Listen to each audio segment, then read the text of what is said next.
Okay, so first, tonight, one of our newest arrivals into Atlanta. Annabelle came here in September 2009. She's the first female British Consul-General in Atlanta.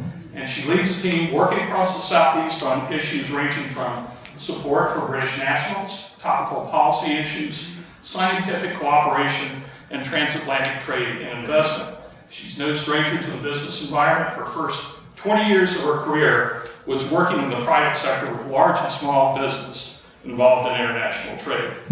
During this time, she specialized in tackling the human interface with technology and tailoring technology options to real-world local environments. She's worked extensively in Africa, the Caribbean, India, as well as Europe. As a diplomat, she has covered a broad array of issues from EU policy to conflict prevention in the South Pacific. Most recently, she has directed development of UK science and innovation partnerships with US West Coast and private and public organizations, everything from advancing delivery of patient benefits from stem cell science to initiatives to accelerate use of clean technology.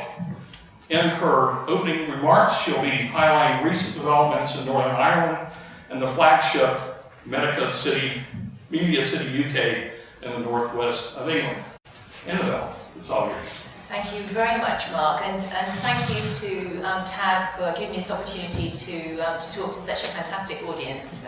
It's wonderful. Now, I'm just going to warn Mark, it's a very comfortable chair, so you must give me a time warning if I'm getting close to I've got 5 minutes to talk to you first. I thought I'd like to tell you a little bit, or my perspective of why we're here in Atlanta, and also tell you about what we do, what my office, the British Consul-General, does, and why I think you might be interested in the UK for your business opportunities. And one or two little cameos of things that you might not be aware of that is the world of business in the UK today. So one or two things to tell you about why we're here. First off is, I'm not sure that everybody understands it or is aware that the UK is actually the largest foreign investor in the United States, and we're the 6th largest trading partner for the US. So that's a pretty significant relationship. When it comes to Georgia, we're actually up in the top 5 for Georgia's trading partners. We're the #1 destination for US investment in Europe. And the US is a very important investor for us because it provides us with something like 1 million jobs in the UK. But it's a relationship which works both ways. And we're very proud of the fact that the UK is a major investor in Georgia. I think the last figures I saw was something like $2.6 billion invested here in Georgia. Probably about 345 companies. I don't have the most up-to-date figures, but we think something like 25,000 jobs in Georgia are from UK investment. And we're very pleased that those are actually high-value jobs. On average, salaries being something like 30% more than an average US salary. So these are very important factors in why we're here. Also important to us is there are quite a lot of British nationals in this region, something like 40,000 we think. They don't want to declare themselves until they get into problems, but we think it's about 40,000. And of course there's a lot more Georgians that have got links back to the UK through their ancestry, and we're very pleased to be able to help develop those links. There are also lots of student exchanges, and I'm not sure that I've uncovered where all of those exist, but I think in any one year there are probably about 400 or 500 British students studying in some of the fantastic universities here in Georgia.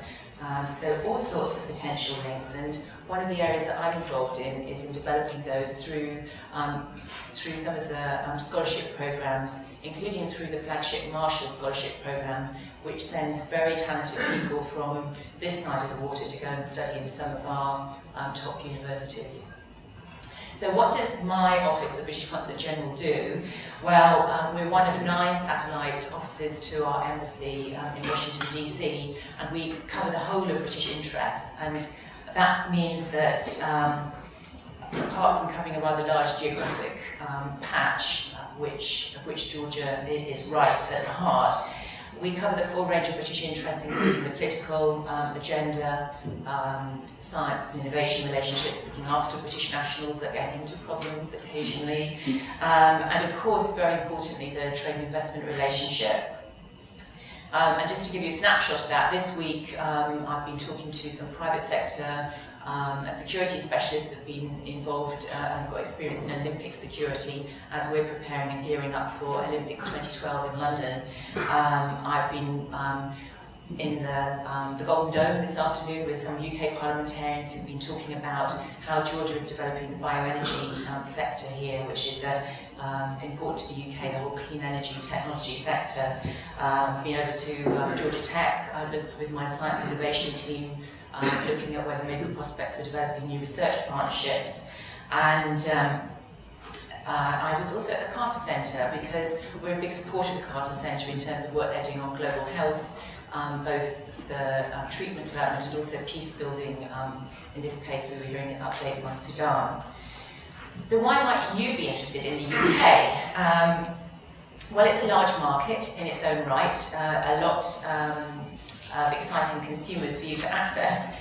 But there's also a lot of other attributes. A lot of companies actually use the UK as something of a global launch pad. It's certainly a great gateway into the European Union, which is the largest market globally.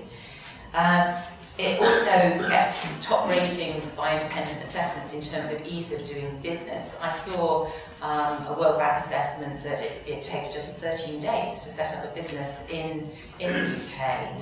And once you're up and running, it's also assessed as being a best place to run a business. We've got great talent, top universities, and I know that's something that you all will really appreciate here, coming from such a top end patch of the United States. We're really a magnet for foreign investment, and in 2009 we attracted 432 new companies to the UK, so there's plenty of company of others that think it's actually quite a good location to be. We've also got the strongest venture capital community in Europe, so for those that are developing new technologies, there's not only the prospects of partnering with other technology developers, but also being part of a community that can help move those technologies forward as quickly as possible. Now, I hope I've not got you all yawning because you know all that already. So I just thought I'd say one or two things about things you might not know. And I just want to check, have I got a colleague from North of England Development Agency here? Oh, hooray! Andrea Prish is one of our regional development agencies that's focused and can give very detailed information on the north of England. And I wanted to pick this particular example out because we see Atlanta as being a media hub.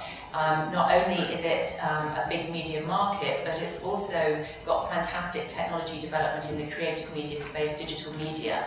Now, if you're in that sector, you know there's maybe something called the Olympics coming up in 2012, maybe new prospects there. UK might be interest to you, but you know, have you actually looked outside London? And if you talk to Andrea, she can tell you about some really great developments happening in Manchester or just outside Manchester, and what will be Europe's biggest media city, with $1 billion of private sector investment going in to develop a new platform there, which I might love to tell you more about, but I suspect I might not have enough time for this now. In terms of other attributes, by linking into my office, we can help to signpost you to some of these new developments and also regions of the UK that you might not have looked at. For example, Northern Ireland sometimes gets overlooked. There's lots of people here who visit Ireland. It's a great place for tourism. Both the country Era, which is a distinctive country from Northern Ireland, which is part of the UK, one of our regions, but is a fantastic operating area for business to set up. And just to give you a few ideas of what you could get from contacting our offices and our trade investment services, we can offer anything that fits your particular needs. We can help to represent you in the UK. If you haven't got a presence there already, we can help to facilitate some joint ventures or possibly just sourcing supplies that will meet your business needs. We can certainly offer this targeting of what region, where is the talent, where is the individuals that are going to help your business to grow, where are the professional services that you need to access, and we can tell you about events or missions that might be going to the UK that could provide a multiplier for you if you're getting to visit there. There are sector specialists who can talk in detail about aerospace, about ICT, about bioscience, about creative media, or a particular sector that's of interest to you. What we can't do is, if you're wanting to export to the UK, that's not an area which we specialise in, but you have all the backup both of Georgia Economic Development Department and also the US Embassy and the equivalent network to mine, which is present in other parts of the UK, to tell you more about the export market for you in the UK. And can I just give one plug for one great website, if you want to find out a little bit more detail about our services, is ukinvest.gov.uk, and that can sort of drill down a little bit more into those different areas of services. I'm very much out of time, I suspect I might have done. Well, we'll come back and talk to you.